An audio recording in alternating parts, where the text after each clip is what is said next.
What rich women know about their hormones after 40 that most women are never told. Something happens to a woman's body in her late 30s and 40s that nobody prepares her for. She starts sleeping differently. Her skin changes in ways that no product seems to fully address.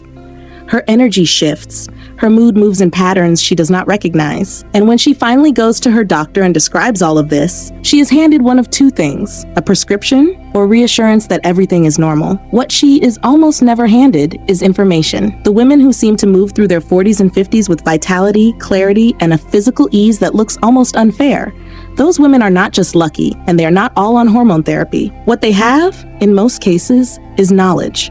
Specific, functional knowledge about what their hormones are doing, why, and what their daily life can do in response. Knowledge that, for most women, is simply never offered. That changes today. I am going to give you the hormonal education that the healthcare system delivers too late, too vaguely, or not at all, in plain language, with specifics, and with the practical framework that follows from it. Before we go into the details of today's video, I have a free gift for you. It's something I know you'd appreciate. I have read a lot of comments from some of you asking for this, and I decided to build a checklist around it.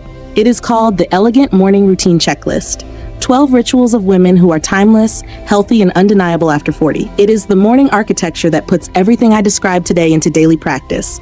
Cortisol protection, protein-first nutrition, movement, silence, grooming standards, and the identity rituals that make all of it sustainable. Every page is a deliberate act of self-respect. See the first link in the description below to grab it right now for free, or scan the QR code on your screen if you're watching on TV.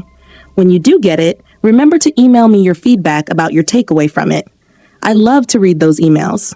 Now let's get into today's matter. 1. The 6 hormones that govern everything. Most women over 40 can name one hormone that is changing in their body: estrogen. Maybe 2 if they have done some reading. What I want to show you is that there are 6 hormones operating as an interconnected system, and understanding what each one does, in plain terms, changes how you interpret everything your body is telling you. But first, there is something you need to understand about why most women only ever get half of this picture. A functional medicine physician I know in New York, she works almost exclusively with women in perimenopause and menopause, told me that the single most common thing her new patients say in the first appointment is, "I wish someone had told me this 10 years ago." Not because the information is rare, because it is routinely withheld in the time-pressured, symptom-focused model of standard care. Women are told what is happening, rarely why, and almost never what the interconnections are. Here are the 6. Estrogen governs skin collagen, bone density, cardiovascular protection, vaginal health, and mood stability. It is the broadest acting hormone in a woman's body, which is why its decline touches everything simultaneously. Progesterone is its counterbalance. It governs sleep quality, anxiety regulation, and the second half of the menstrual cycle. When it drops, which it does first and fastest in perimenopause, sleep and mood are the first casualties. Cortisol is the stress hormone that, when chronically elevated, suppresses both estrogen and progesterone, accelerates skin aging, and disrupts every other hormone on this list. Insulin governs blood sugar, and when dysregulated through diet and stress, drives inflammation, weight redistribution around the abdomen, and hormonal interference. Thyroid hormone governs metabolic rate, energy, hair quality, and cognitive speed. And subclinical thyroid dysfunction is significantly underdiagnosed in women over 40. And testosterone, present in women at lower levels than men, but critically important, governs libido, lean muscle retention, motivation, and mental sharpness. 6 hormones, 1 system. Every symptom a woman over 40 experiences maps onto this system somewhere. The resolve: stop interpreting your symptoms in isolation. Fatigue, skin changes, sleep disruption, mood shifts, weight redistribution, brain fog. These are not separate problems. They are the same hormonal system asking for attention at different points. When you understand the system, you stop chasing individual symptoms and start addressing the architecture. But here is where most women stop, and stopping here leaves the most important piece unaddressed. Because knowing what the hormones do is only useful if you understand the timeline. And the timeline is almost always earlier than anyone told you. 2. What perimenopause actually is, and when it actually starts. Most women believe perimenopause begins in their late 40s, shortly before their periods become irregular, and lasts a year or 2 before menopause. This is one of the most consequential misconceptions in women's health, because by the time most women receive accurate information, They have already been living with unrecognized perimenopausal symptoms for years. I am going to give you the accurate picture, but first, there is something you need to understand about why this information gap exists. When I was 38, I began experiencing sleep disruption that had no obvious cause. I was not under unusual stress. My diet had not changed. I was waking at 3 a.m. with a clarity that felt almost electric, lying awake for an hour and then falling back into a shallow sleep that left me tired in a way that coffee did not fix. I mentioned it to my doctor. She ran a standard panel, found nothing remarkable, and suggested I look at my stress levels. It was another 4 years before a different physician, the functional medicine doctor I mentioned, looked at my full hormonal picture and said, "This has been perimenopause. It started in your late 30s. She was not delivering unusual news. She was delivering what the research has documented for years, a landmark study from the study of women's health across the nation. The largest longitudinal study of menopausal transition ever conducted found that perimenopausal hormonal fluctuation begins on average between the ages of 35 and 40, often up to a decade before the final menstrual period. Progesterone begins declining first, typically in the mid-30s. Estrogen fluctuates erratically, often spiking before it drops, which is why symptoms in early perimenopause can include heightened PMS, heavier periods, and anxiety rather than the hot flushes most women associate with menopause. The analogy that made this land for me, perimenopause is not a cliff. It is a long, gradual slope that begins decades before the edge. By the time you feel you are near the edge, you have already been walking the slope for years. The women who navigate it with the most grace are the women who recognized the slope early and adjusted their footing. The resolve: if you are a woman over 35 experiencing disrupted sleep, increased anxiety, heavier or irregular periods, unexplained fatigue, or heightened mood sensitivity, these are not stress symptoms. They may be early perimenopausal signals. Request a full hormonal panel: estradiol, progesterone, FSH, LH, testosterone, and thyroid, not just TSH. The full picture. You are entitled to it. But here's where most women stop. And the next piece is the one with the most visible consequences, because it is written directly onto your face. 3. The cortisol-aging connection. Of all 6 hormones I described, cortisol is the one most entirely within your daily control. It is also, when chronically dysregulated, the most visible accelerant of aging in a woman's body. I am going to show you the specific interruption practice that addresses it. But first, there is something you need to understand about what chronic cortisol elevation is actually doing at the cellular level. Research published in JAMA Dermatology found that chronic psychological stress shortens telomeres, the protective caps on your DNA strands, at a rate that can add the biological equivalent of 7 to 15 years to your cellular age. This is not metaphor. Shortened telomeres means slower cellular repair, reduced collagen synthesis, impaired immune function, and accelerated skin aging. And the primary driver of telomere shortening in women over 40 is not chronological age. It is sustained cortisol elevation. I learned this in a way that made it personal. In the 2 years following my divorce, I watched something happen to my face that I could not attribute to time alone. My skin lost a quality I did not have a precise word for, a kind of luminosity, a structural integrity. A dermatologist I saw during that period said, without knowing my circumstances, "Your cortisol markers are written on your skin." She was not being dramatic. She was being clinical. The interruption practice I built and have held for years is what I call a cortisol break. Twice daily, a 5-minute complete disengagement from all stimulus. No screen, no conversation, no music, no task. Seated, eyes either closed or resting on something still. This is not meditation. It does not require training or technique. It simply requires stopping.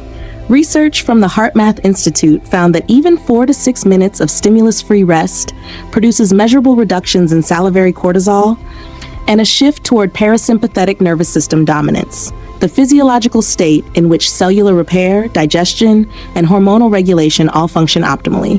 The resolve: 2 cortisol breaks daily, 5 minutes each, mid-morning and mid-afternoon, no input. Complete stillness. This is the most underused anti-aging intervention available to any woman, and it costs nothing. But here's where most women stop, and cortisol is only one lever. The lifestyle architecture that supports the full hormonal system is broader, and it has a specific order of priority that most women get entirely wrong. Number 4, the lifestyle levers in order of impact. Most women, when they decide to support their hormones, begin with supplements, then movement, then eventually nutrition. Sleep is treated as a consequence of the other three, something that will improve when everything else improves. This ordering is precisely backwards, and it is why most women's efforts produce partial results. I am going to give you the correct sequence. But first, there is something you need to understand about why sleep sits at the top. Sleep is not recovery from the day. It is the hormonal reset that makes the next day's function possible. Growth hormone, which governs cellular repair, lean muscle retention, and skin regeneration, is released almost exclusively during slow-wave sleep. Cortisol regulation depends on sleep architecture. Insulin sensitivity, which determines how your body processes every meal you eat, is directly and measurably impaired by even 2 nights of disrupted sleep. A study from the University of Chicago found that 4 nights of sleep restriction reduced insulin sensitivity in healthy adults by 30%, the equivalent metabolically of gaining 20 to 30 pounds. The correct order of lifestyle levers for hormonal support is this: sleep first, always. 7 to 9 hours in a cool, dark room with a consistent sleep and wake time that does not vary by more than 30 minutes on weekends. Second, nutrition, specifically adequate protein at every meal, 30 grams minimum, to support the muscle retention that both estrogen and testosterone decline makes vulnerable, and reduced refined sugar and alcohol, both of which drive insulin dysregulation and inflammatory cortisol spikes. Third, movement. Not high-intensity exercise, which elevates cortisol in women already under hormonal stress, but resistance training 2 to 3 times per week, combined with daily low-intensity movement like walking. And fourth, stress management. The cortisol break practice I just described, plus the morning architecture that protects the cortisol awakening response. The resolve: sleep, nutrition, movement, stress in that order, with that specificity. Not supplements first, not willpower, architecture. This is exactly what the Undeniable's complete system covers in detail. 7 complete guides: identity, presence, first impressions, social mastery, wellness, standards, and your morning ritual. Everything the most elegant, vital, and undeniable version of you need, built into one system for less than a dinner out. It's linked in the description below, or scan the QR code on your screen. 5. The reframe that changes everything. I want to close with something that is not a protocol or a research finding. It is a perspective, and I believe it is the most important thing in this entire video. Most women experience the hormonal changes of their 40s as a betrayal. Their body is doing something against them. Something is being taken, and that framing, however understandable, produces a relationship with their own biology that is adversarial, anxious, and exhausting. A woman I know, a former diplomat in her late 50s, one of the most composed and physically vital people I encounter, said something to me over dinner 3 years ago that I have returned to many times. She said, "My body after 40 stopped tolerating what I had been getting away with. I chose to be grateful for that, rather than angry about it." That sentence reoriented something in me. Your hormones after 40 are not failing. They are recalibrating.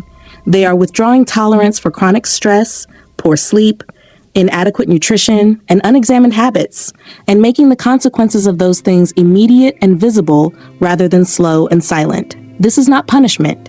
This is precision. Your body is asking, with increasing clarity, for a different standard of care. The women who receive that signal as information rather than attack are the women who build the second half of their lives on a foundation that the first half, for all its energy and momentum, rarely required. The complete framework. Understand your 6 hormones as one system. Recognize perimenopause on its actual timeline, which begins in your mid-30s.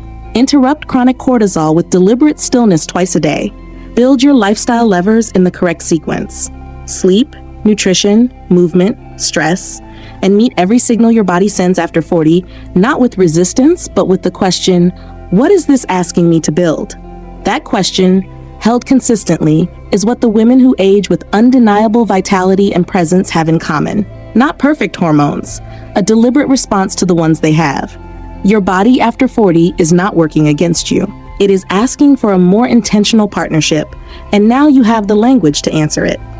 The next video is about sleep specifically, the hormonal repair that happens overnight, and the exact protocol for protecting it. Subscribe and hit the bell. Isabel.